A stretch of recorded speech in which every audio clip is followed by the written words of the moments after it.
We're telling the story at a high level, but what we skip over in our memories sometimes because we remember the happy endings. We don't remember the torture, the staring at the abyss, and the nearly going out of business. And interestingly, in my experience, success is more dangerous to founder dynamics and board dynamics than failure. When you've actually built something and now you have something to lose, and people get scared when that happens. Unfortunately, I've lost a couple of friends on this journey because everybody wants to be a startup person and not everybody's really wired for it, in my view. It's grueling and requires comfort with risk. Operating in the fog of war, that's easier to do when you don't have anything. But once you've created something of value, it's like, oh crap, don't want to lose it.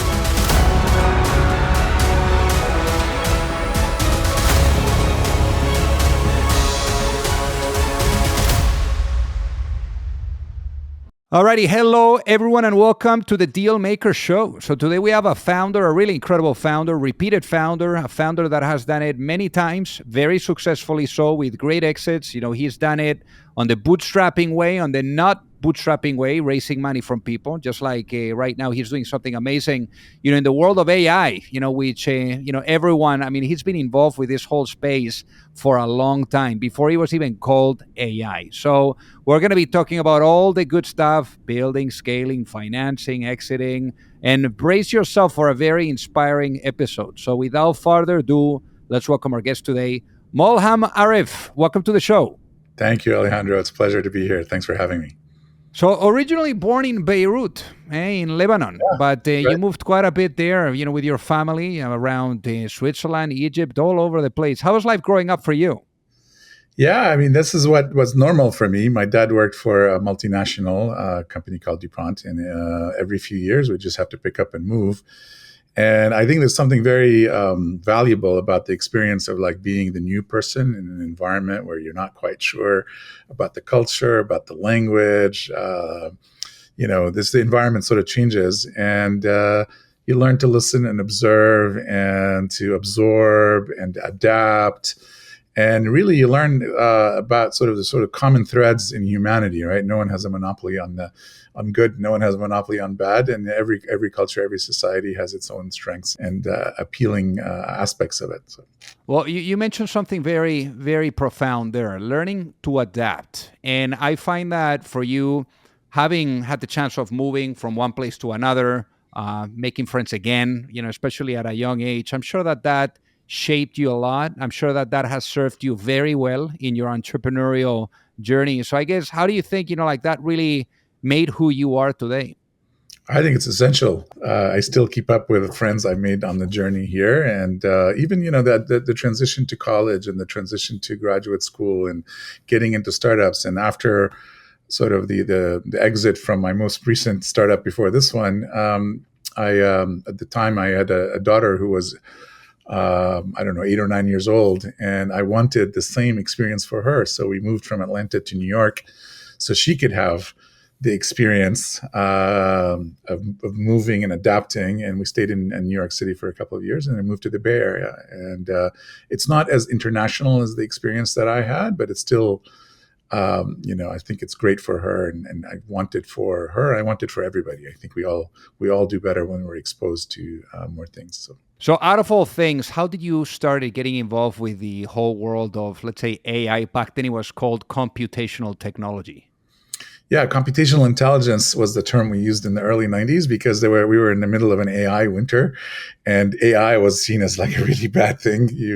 We called it either computational intelligence or data mining or database mining. There was also a reemergence of neural networks, so that was allowed to say neural networks. But the last thing you could call it was AI. And so, just basically in business, whether you're running a small business or a large business, but in particular, if you're running a large business, you're deploying hundreds of millions, billions of capital to inventory, to capital, to wireless spectrum, to manufacturing capacity, to transportation, to labor. Like all of these decisions can be make or break decisions, and you want to make them with the benefit of the best analysis. And over the years, humanity has invented, techniques for doing that, predictive technologies that help you understand what your customers or what the market might want, or prescriptive technology to help you manage logistics. This is the stuff that was invented around World War II to help deploy armies and the logistics of armies, because armies win and lose because they have ammunition and food and manpower. And so all of these things are technologies that have been developed over the years that we deploy, that really can make the difference between an organization or a business being successful or not. So that's how I got into it.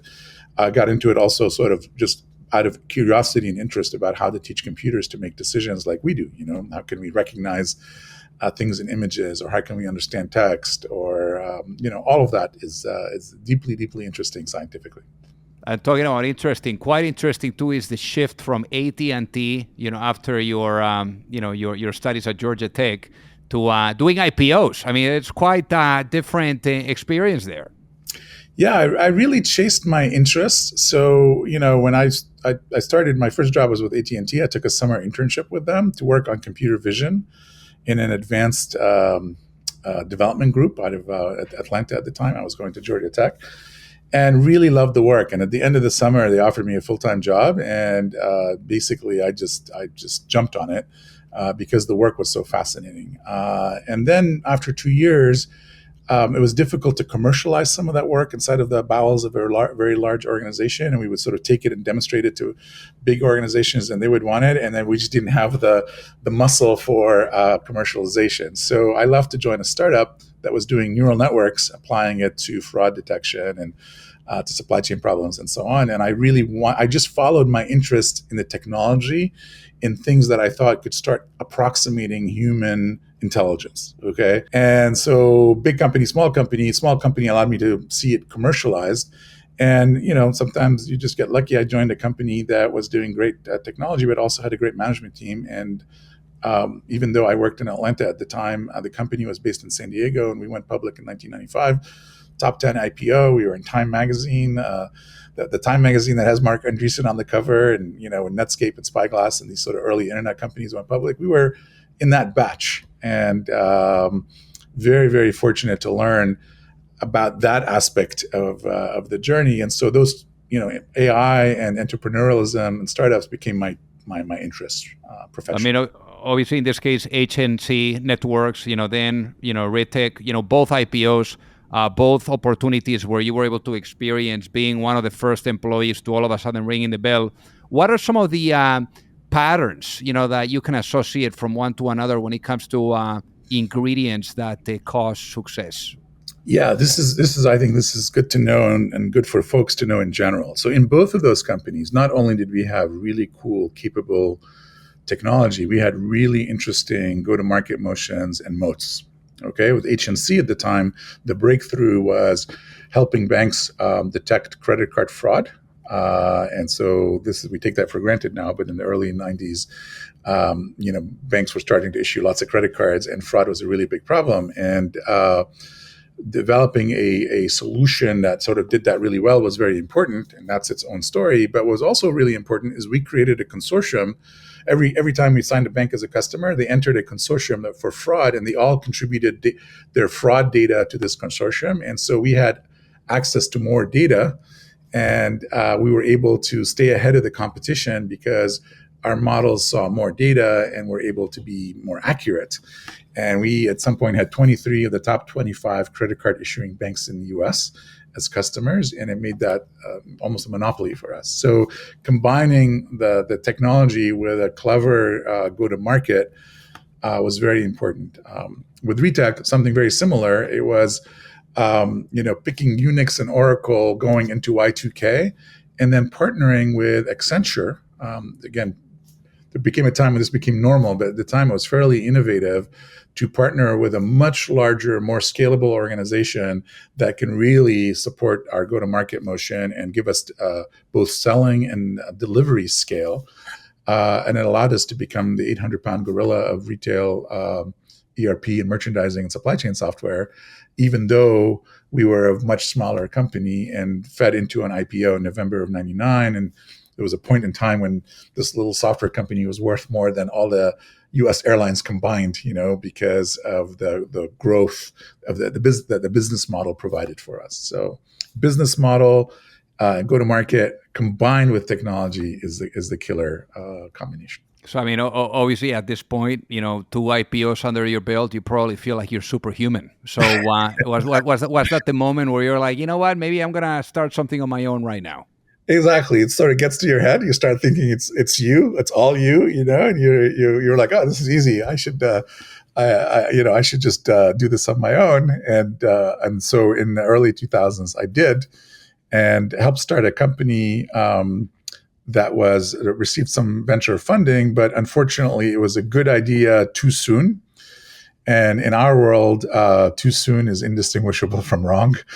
And so immediately after 2 IPOs, I had a failure, or one that sort of a company that just it became clear it was not on a good trajectory. Now, fortunately for me, within a year of doing that, someone I knew from my college days came to me and approached me about helping them get going with another intelligent applications company. So this company was called Optimi, or eventually we called it Optimi, and we're building applications in the cellular space, in the wireless network optimization space. And we had customers like Singular and AT&T Wireless and America Movil and a bunch of others. And they were there trying to allocate billions of dollars to infrastructure and spectrum to move to GSM and ultimately to GPRS, Edge, UMTS standards, while retaining the ability to run networks on the old technology. And so it's not easy to have a network where you have some people on like old standards and you're moving them to the new standard, but you have just a fixed amount of spectrum. So they needed a predictive technology, simulation technology. They needed prescriptive technology like wireless network optimization that made it possible to eke out every ounce of capacity from sort of these limited networks. And that one, because I was fortunate enough to have gone public twice, I was able to bootstrap with $300,000. And ultimately, without taking any more capital, that company sold to Ericsson for about $100 million. And so it's not a Silicon Valley outcome, but that's really incredible that you decided to bootstrap, because here you are after having seen the experience of doing IPOs, seeing what venture funding can do. I mean, obviously, money, when you're getting money from VCs, is also about the networks that they can bring to the table, and then also about the, let's say, the experience or the operational guidance that they could bring. Why didn't you take that on, and why did you just say, hey, you know what, I'm just going to do everything on my own? I don't need them. I don't remember the details, but I suspect it was a combination of let's get going with this money, and then very quickly learning that because so much was at stake for these wireless companies that they're willing to pay you to develop the stuff. And so why take investor money when you can just take revenue, customer money, right? The other part is, there were, at the time, there were only 6 major wireless operators in the US. I think now there are like 3 or 4. And I don't think the TAM was big enough to attract investors who want to invest in 30, 40 companies and have a couple of them become Google or Facebook or Airbnb or Uber, right? So Silicon Valley dynamics require, people who are trying to deploy $1 billion or $2 billion of capital to make bets into companies that could become really, really large. And in this case, we were able to create $100 million of value on $300,000 in, but recognizing that this is not a Sequoia type investment or Andreessen Horowitz type investment, and that's okay. You can still create a ton of value. We created a ton of value for a ton of people, starting with our customers, and then eventually for ourselves as shareholders. So what is in that moment like when you get $100 million transferred into your bank account? Well, the story is a little bit more complicated than that, but it feels really good to be able to tell a story that this little money in generated this kind of value. So yeah, no kidding. The next company was a little bit easier. That was a $150 million exit. Also, not a lot of institutional money. Exited to a private equity owned company called Infor that was looking to modernize again, intelligent applications for the retail space. We went back into retail as an industry, building intelligent applications for merchandising, supply chain, revenue management. And there we were acquired by a company that was a roll-up of a whole bunch of older companies from the 90s that didn't make it. And they were looking for machine learning, cloud-based, modern differentiation. And we got 10x revenue back in 2016. So 10x 10x $15 million of revenue, so $150 million, and also without a lot of capital going into the actual company. So, and that was basically a check, and that was a very nice day when that happened. So that's amazing. Now, one thing that is also important here. I mean, I love the saying, "Once you're lucky, twice you're good." And here, we have. Obviously, as we're walking through your story, many instances where you've been able to really, make it happen.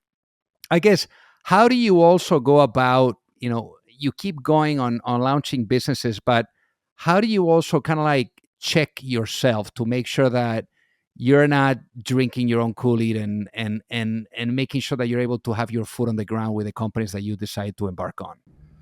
Look, I think we're telling the story at a high level, but what we skip over in our memories sometimes, because we remember the happy endings, we don't remember the torture and the staring at the abyss and the nearly going out of business and not worrying about making payroll and all of those things that happen on the journey. And I think I think it's very important to remain grounded in all of that. And so having been very, very fortunate, worked very hard and worked with some amazing people, I also know that we had to get quite a few breaks on this journey. And really, I think it could have very easily turned out that all of these companies failed in a variety of ways. And so I think I'm grounded in that. I understand that, it takes, good luck, good fortune, good timing, and a lot of support from a lot of people who step in and help you when they don't have to. And so I have a lot of gratitude for my experience, but I really don't think it's luck-free, let's say. Well, absolutely. And also, it's not a straight line. And I'm sure that you've been able to, learn a lot from those ups and those downs. One thing that I wanted to double click there, is essentially what has been, your take from, let's say, founder dynamics or board dynamics where maybe things don't go well, and then also how do you compare that to when things go well? Oh, very interesting. So I've had two companies that I think would have done better if we had better founder dynamics and board dynamics. Okay, so in particular, those two companies I mentioned. Remember, Optimize, I said it was a little bit of a complicated story. It's interestingly, in my experience, success is more dangerous to founder dynamics and board dynamics than failure. Okay, and what I mean by that is when you've actually built something and now you have something to lose. Okay, now there's before it's an idea and let's give it a go, right? But now you think you created something worth 50 or 60 or $100 million, then now you have something to lose, and people get scared when that happens. And also the other dynamic is there's sort of the dynamic around who gets credit and things like that. So there are lots of ways to kind of mess up founder dynamics.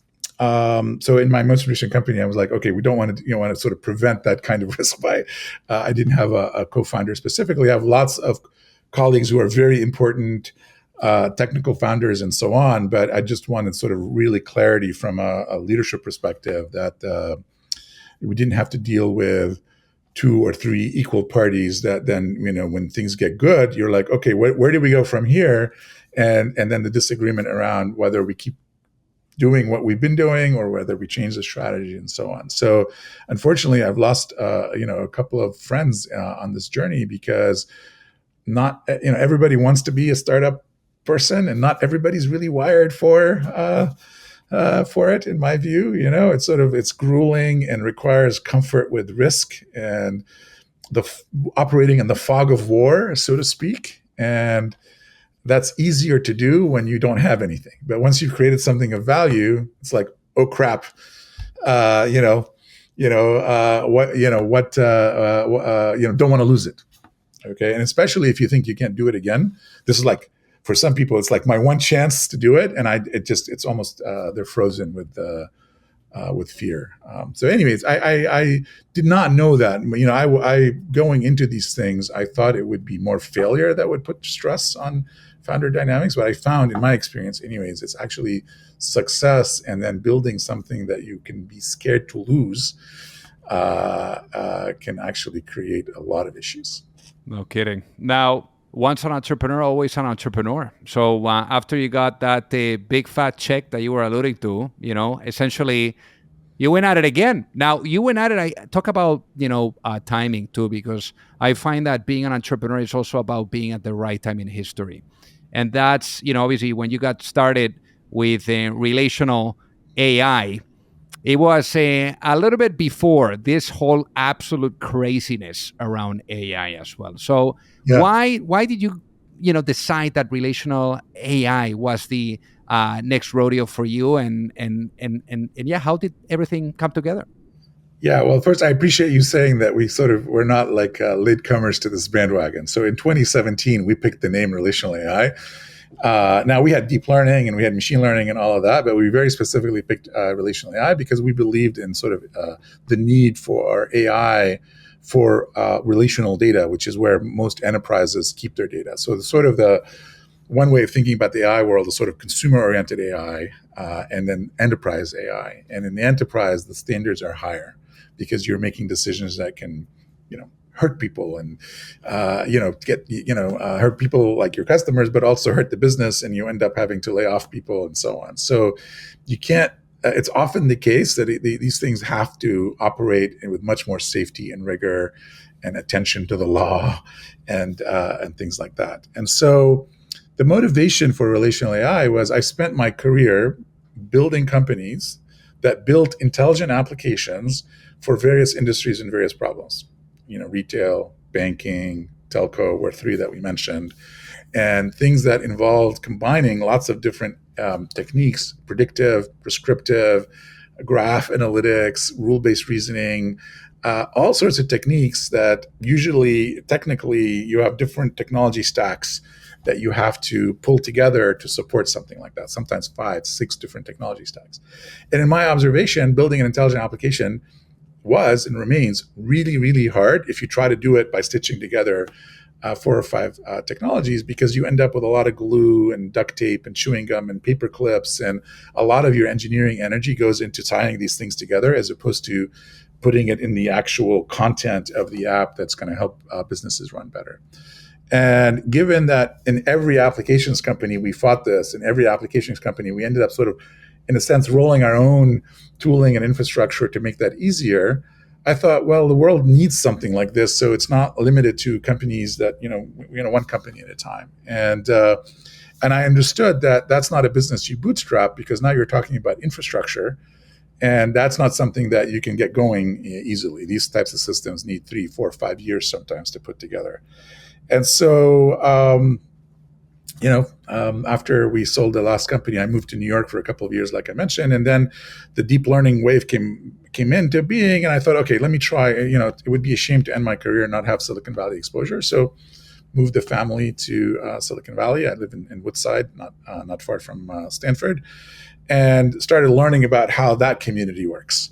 And really, what I appreciate about the community is, in Silicon Valley, the bigger the idea, the more interesting it is. In Atlanta, the bigger the idea, the more like, who do you think you are, thinking this big? And then the whole town is just sort of about helping entrepreneurs with, access to talent, access to funding, access to expertise, access to everything that you need. And very randomly ended up meeting a lot of people who are helpful. In particular, Bob Muglia, who had just left Snowflake after helping make it, at the company that it is today. And we met sort of almost randomly through a social network. And he had been thinking at Snowflake about like how to bring AI to Snowflake.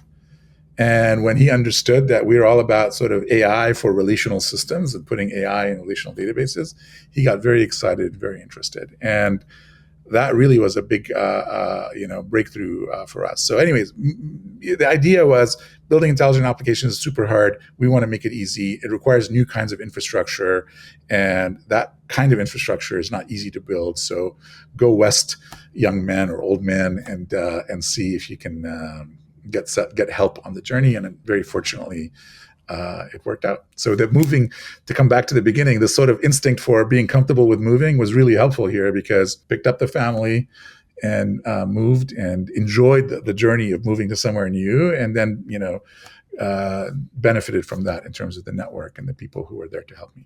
So with Relational AI, how do you guys make money? What's the business model there? Yeah, it's very much like these data clouds, like Snowflake. So we go to market. So again, learning from our history, having a clever go-to-market strategy that has scale, that leverages someone else's investment in go-to-marketing is very, very helpful for me in the past. And in this case, we aligned our success with that of Snowflake and their customers. So we go to market as a co-processor. Snowflake calls it a native app that plugs into Snowflake that you can very easily turn on, and it's running inside Snowflake, inside the security perimeter, same governance, no need for copying data around and so on, and then imbuing Snowflake with all of the sort of AI technology that it doesn't come with. So obviously Snowflake comes with Gen AI technology and some document AI technology, but there's a lot of other AI technology that's really important. Sometimes people call that composite AI or compound AI or neurosymbolic AI or decision intelligence. Like business operates with a full suite of AI. Okay, it's not just a generative AI and a vector database. And so by plugging into that and aligning ourselves so that the Snowflake customer is delighted to have this option, because the alternative is I got to move all the data I have in Snowflake back out into these point solutions, means that Snowflake is delighted about delighting their customers. And then Snowflake obviously is establishing itself as a platform, not just as a data warehousing technology. So our adopting their platform is also really good for Snowflake. And we're obviously delighted because we tap into the $1.2 billion a year go-to-market machine that Snowflake has to go to market. And they have over 11,000 customers. And for every one of those customers, we're much better than the alternative.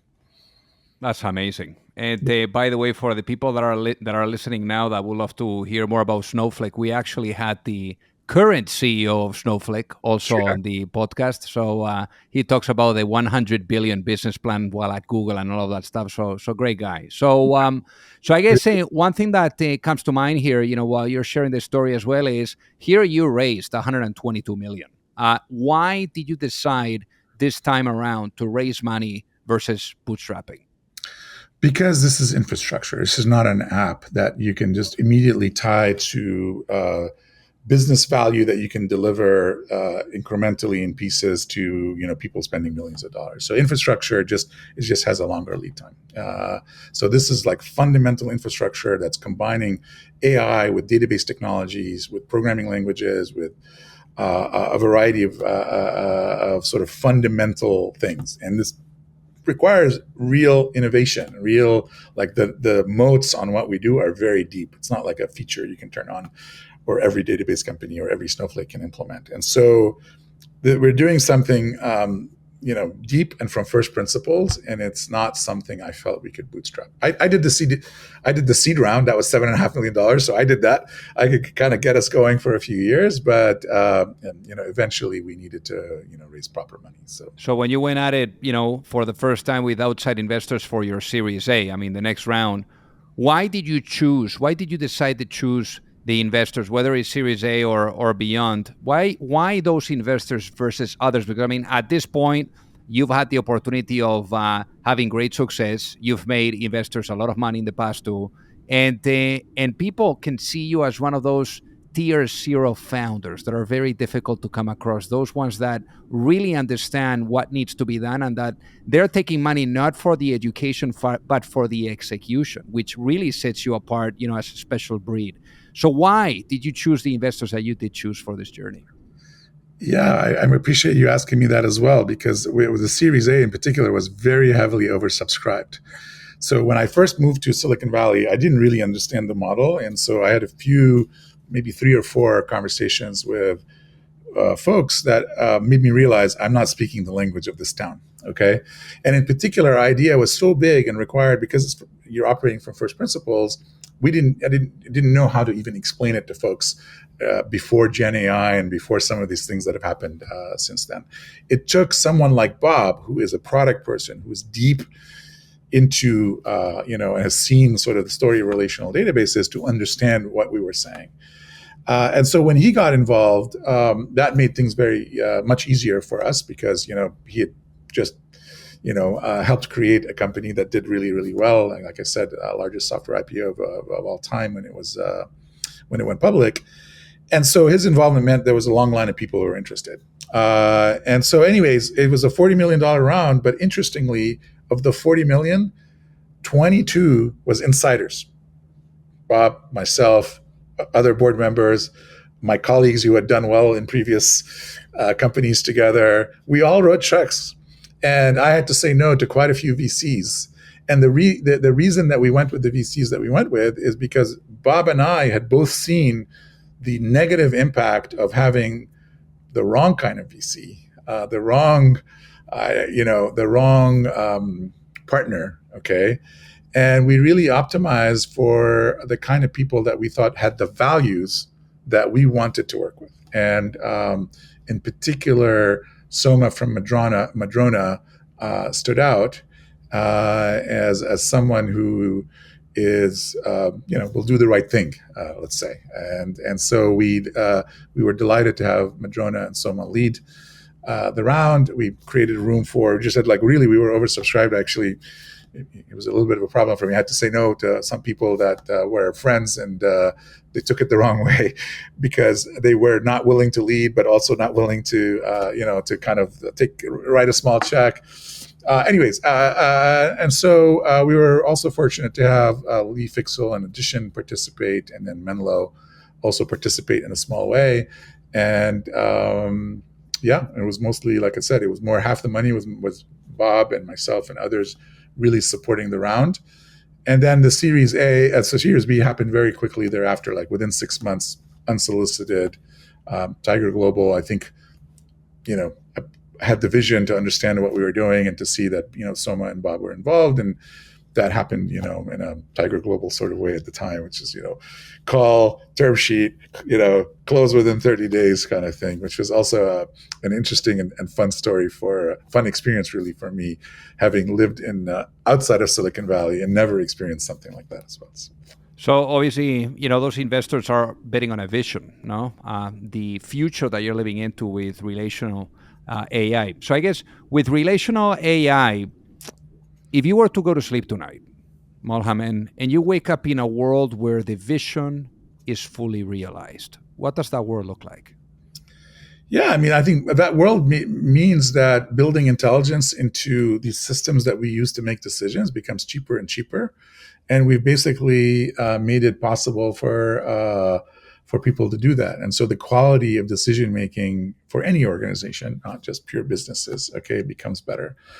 And so right now it's just too hard to amplify or to curate or to help decision makers across the board. Right, you see it at the level of governments, questionable decision making, because there's no ability to really predict the consequence of that decision, if you know what I mean. And if you can now make every decision with the benefit of a good prediction about what will happen if you make that decision on what timeline, then decision making improves, and I think it's a better world because of that. Right, you don't have uninformed people or people who could have made a better decision making uninformed bad decisions that lead to the failure of companies and governments and societies and all of that.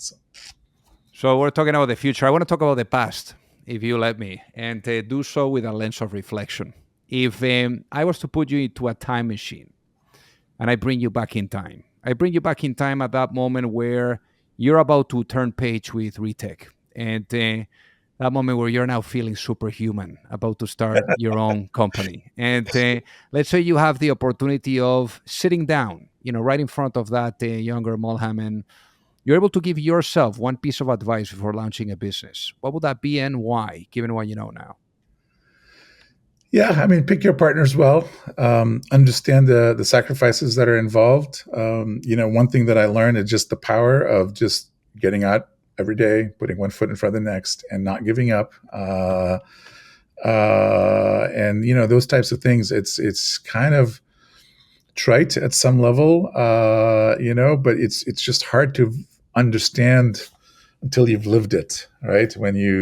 There were a few moments where I'm just like, I have no idea how we're going to make payroll, and just getting up and trying, doing it, led to the right outcome. And so it's really, really, really hard. It's not for everybody. And you pay a price, you pay a cost. There are people in my life that I wish I had spent more time with. They're just even when I'm physically there with my friends and family, sometimes I'm not really there, if you know what I mean. And so there's a big price to pay.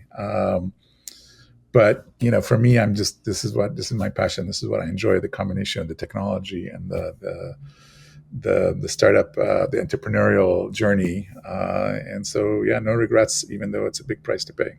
I hear you. Well, Molham, it has been an absolute honor. Thank you so much for being on the Dealmaker Show. I guess for the people that are listening that would love to reach out and say hi, what is the best way for them to do so? Yeah, first name, last name at RelationalAI on LinkedIn. And I have a Twitter. You can, again, look for my name. You can sort of DM me there. There you go. Well, hey, Molham, thank you so much for being on the Dealmaker Show today. Such an honor to have you with us. Thank you, Alejandro. I really, really appreciate it.